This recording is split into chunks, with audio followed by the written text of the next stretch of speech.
Assalamualaikum warahmatullahi wabarakatuh.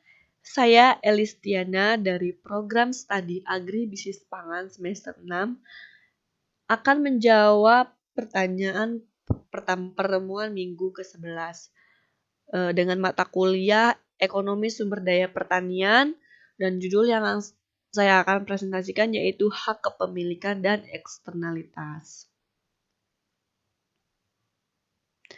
Yang pertama yang saya akan jelaskan yaitu barang publik atau public good, yang artinya adalah barang yang memiliki sifat non-rival dan non-eksklusif. Artinya, konsumsi atas barang tersebut oleh suatu individu tidak akan mengurangi jumlah yang tersedia untuk dikonsumsi oleh individu lainnya. Dan non-eksklusif berarti semua orang berhak menikmati manfaat dari barang tersebut.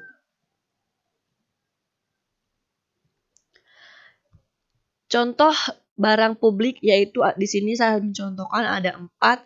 Yang pertama jalan raya adalah lampu lalu lintas, sekolahan, dan taman. Yang saya akan jelaskan yang pertama yaitu adalah jalan raya. Barang publik jalan raya ini adalah barang publik yang banyak pengguna jalan tidak mengurangi manfaat dari jalan tersebut. Dan semua orang dapat menikmati manfaat dari jalan raya atau non-eksklusif. Dan jalan raya dapat digunakan pada waktu bersamaan. Yang kedua ada lampu lalu lintas. Lampu lalu lintas tergolong barang publik karena kita bisa memanfaatkan sebagai tanda jalan tanpa perlu mengeluarkan biaya atau usaha apapun. Begitu juga pemanfaatannya. Kita tidak mengurangi kesempatan orang lain untuk menikmati penggunaan lampu lalu lintas. Nah, ini lampu lalu lintas ini bisa digunakan oleh siapapun dan digunakan bersamaan, tidak harus digunakan oleh kita sendiri. Yang ketiga adalah sekolahan. Sekolahan merupakan lembaga untuk siswa, pengajar atau siswa atau murid di bawah pengawasan guru. Yang keempat ada taman. Taman merupakan areal yang berisikan komponen materi keras atau lunak yang saling mendukung satu sama lain, yang sengaja dibuat oleh manusia kegunaannya sebagai tempat penyegar dan luar ruangan. Nah, siapapun boleh datang ke taman ini karena ini merupakan barang publik yang bisa dinikmati oleh siapapun dan dengan waktu bersamaan. Yang selanjutnya yaitu ada eksternalitas. Eksternalitas adalah dampak yang timbul karena tindakan seseorang atau satu pihak terhadap kesejahteraan atau kondisi orang atau pihak lain dan orang tersebut tidak membayar maupun menerima kompensasi dari dampak tindakan tersebut. Nah, sehingga dapat disimpulkan dari eksternalitas ini adalah dampak yang dihasilkan seseorang dari suatu kegiatan yang mengurangi kehidupan orang lain.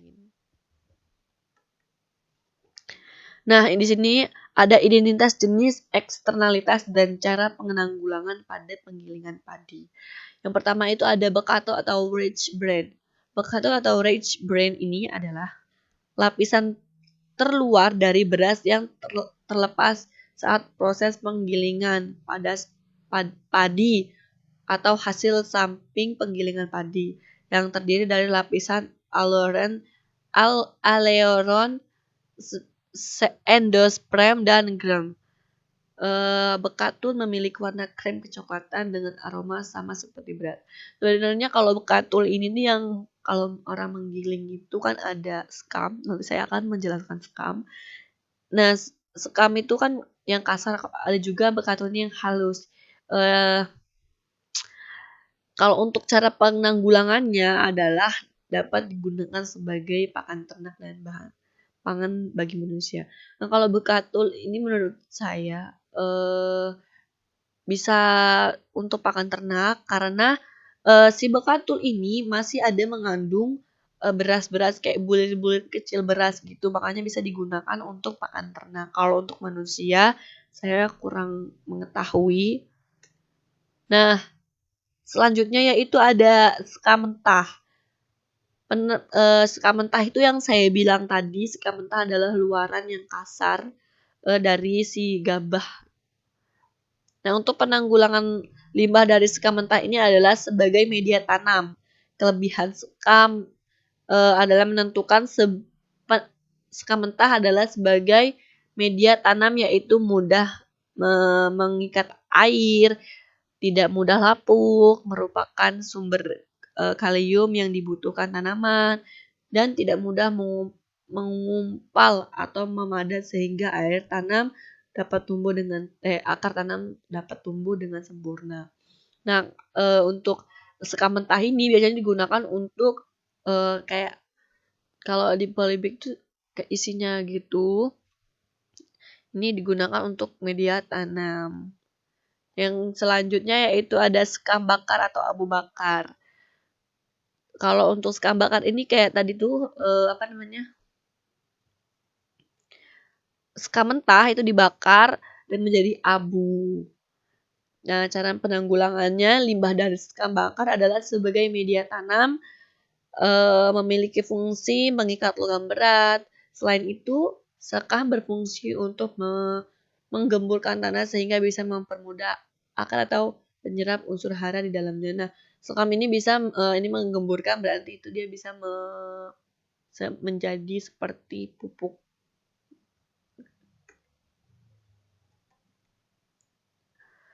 Yang selanjutnya yang saya akan jelaskan yaitu hak kepemilikan. Hak kepemilikan yaitu hak untuk mendapatkan kepemilikan tanpa harus mengajukan klaim, khususnya jika terjadi pilot atau kebangkrutan dalam hukum kepailitan.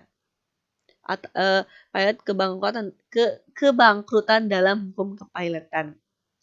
Nah, hak kepemilikan adalah alat untuk mengembalikan jaminan pada kreditur yang diberi jaminan dengan sejumlah korator.